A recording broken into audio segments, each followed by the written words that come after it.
as the person, together with his many collaborators, who's unlocked the field of neuroendocrinology and provided us with all the tools and the framework upon which we try and build as researchers today. So in reality, there's no better person than Professor Roger Guillemin to provide us with a historical perspective of neuroendocrinology. And therefore, I would like to call upon Professor Guillemin to present his lecture. Professor Guillemin.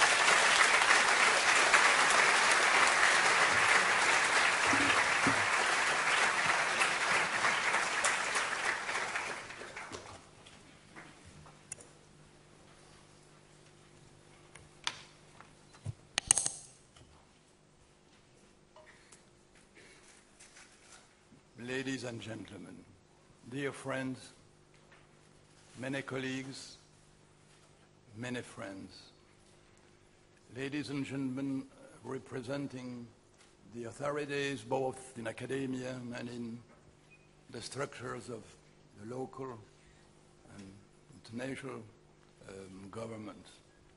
Many thanks for being here. Thanks for your kind words, both in French and in English, even with the French accent. Just listen to me, and that's what it is.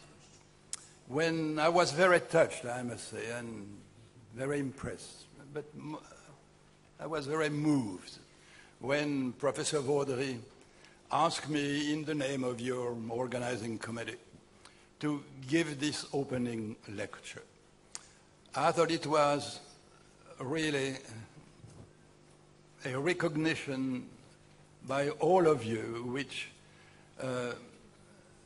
I thought had been shared by so many of the younger people that I wasn't sure I really was the best person to deliver that talk. But I repeat, I was very touched. And I immediately told Professor Vaudry that under no circumstance would I even attempt to bring to this audience anything real novel, certainly not coming from my own. I have closed the laboratory many years ago, and my closest association with science has been to use a laptop computer, Macintosh, to do, certainly Macintosh, to do some local paintings, which sometimes even go to local museums. In fact, there was one in the La Biennale de Venise, a few years ago. Well, anyway, having said all of this, what I'm going to talk with you about this afternoon is just what this slide shows. Some history of neuroendocrinology. How did it start? And where are we now, which is where you all come into.